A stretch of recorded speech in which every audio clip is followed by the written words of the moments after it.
ஒரே பொருளை இந்தியாவிலே வாங்குகிற போது இருக்கக்கூடிய குவாலிட்டிக்கும் அதே பொருளை வெளிநாட்டில் வாங்குகிற போது இருக்கக்கூடிய குவாலிட்டிக்கும் வித்தியாசம் இருக்கு.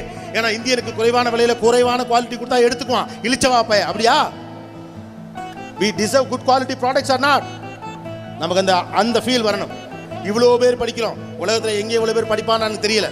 அமெரிக்காவில் இவ்வளோ பேர் படிக்கிறது கிடையாது. Whole America is producing just 35,000 engineers in a year. Just Tamil Nadu itself is producing 1.5 lakh engineers in a year. ஒரு வருஷத்தில் 1.5 லட்சம் இன்ஜினியரை ப்ரொடியூஸ் பண்ணுறோம். வீட்டுக்கு ஒரு பிள்ளையாவது படிக்கலாம், தெருக்கு தெரு 10 பேர் படிக்கலாம். ஒரு காலத்தில் தெருவில் ஒருத்தர் வீடு இருக்கும், அவர் கலெக்டர் ஆஃபீஸில் வேலை பார்க்குறாருமாங்க.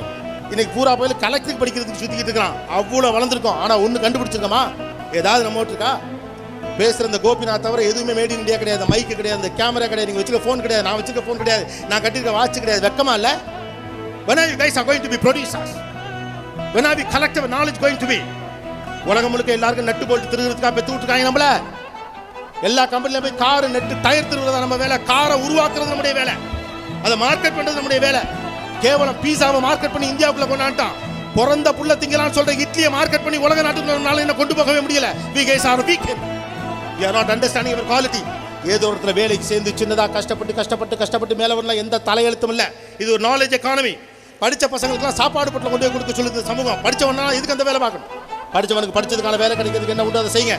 உங்களுக்கு மாற்றம் எங்கே வேணும்னு தோணுதோ அதை ஆரம்பிக்கிறதுக்கான வழியை நீங்கள் பாருங்கள். உங்களுக்குள்ள கில்ட்டி கான்சியஸை நீங்கள் தூக்கி போடுங்க. பெருசாக ஆசை வச்சுக்கங்க, பர்பஸை ஃபிக்ஸ் பண்ணிங்க, ஆம்பிஷன் முடிவு பண்ணிங்க, ஆம்பிஷனுக்கு ஏற்ற பிளானை பண்ணிக்கோங்க. உங்களை பற்றின பிம்பங்களை நீங்கள் தான் உருவாக்கிங்கிற நம்பிக்கையோடு போங்க. இந்த காலம் உங்களுக்கானது, வாழ்க்கை உங்களுக்கானது. சந்திர காற்று நம் ஜன்னலில் வீசட்டும், சரித்திரம் நாளை நம் சாதனை பேசட்டும்.